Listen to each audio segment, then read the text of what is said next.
Salut les copains, aujourd'hui on se retrouve dans un nouvel épisode des techniques de Charclot et aujourd'hui on va voir une petite technique sur des haltères ajustables et en particulier si vous avez des petites sécus toutes pourries du genre. Si ça fait déjà quelques temps que vous vous entraînez avec des sécus comme ça, vous avez peut-être remarqué quelque chose. C'est un peu de la merde. Donc là vous avez vu avec 10 kg j'ai dû donner un petit à-coup pour que ça glisse. Mais je vous garantis que si j'avais fait une série avec le mouvement, etc., ça aurait fini par tomber aussi.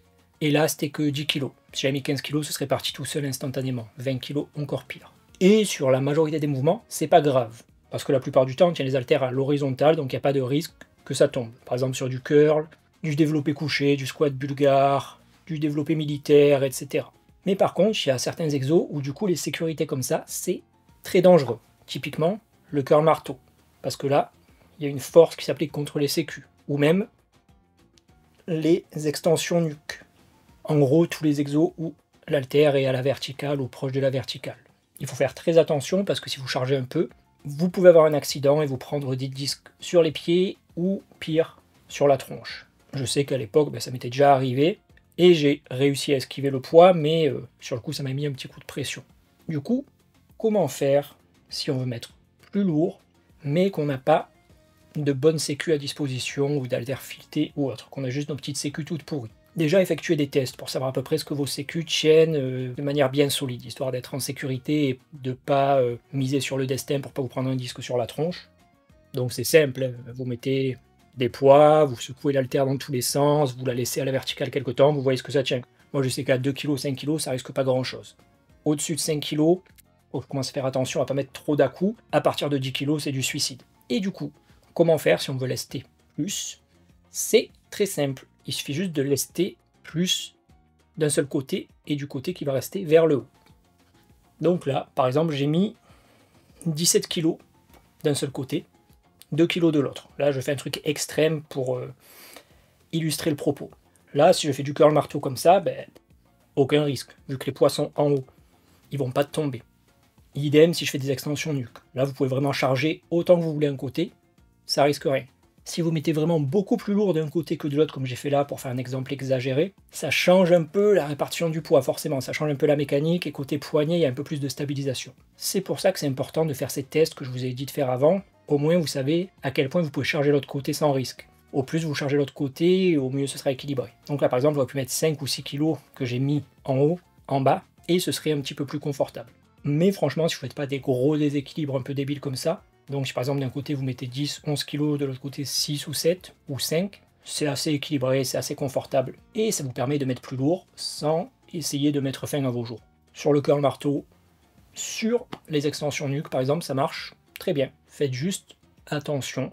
Donc là on va imaginer que tout le poids il est là, à la place du disque de 1, donc on va imaginer qu'on a 20 kg de ce côté-là. Quand par exemple vous montez votre haltère, ne pas la basculer à aucun moment.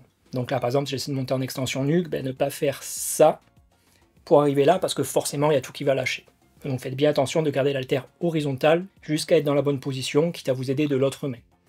Donc là par exemple, hop, je fais ça histoire de faire attention qu'à aucun moment le poids se retrouve vers le bas. Si je fais ça correctement, ça risque rien. Cette technique, si vous avez vraiment des sécus de Charclot, elle vous permettra de continuer de progresser jusqu'à un certain point. Quand vous ne pourrez plus progresser avec ça, il y aura d'autres alternatives dont on ne parlera pas dans cette vidéo, comme passer sur des variations plus dures, donc posées, excentriques lentes, etc. Donc pour mettre moins de poids. Mais après, si à partir d'un moment vous voulez faire du curl incliné à 80 kg par main, comme je sais que vous êtes capable, là il faudra penser à casser la tirelire et à investir dans des vraies sécurités. Des trucs bien solides qui permettent de mettre beaucoup plus lourd, sans que ça lâche.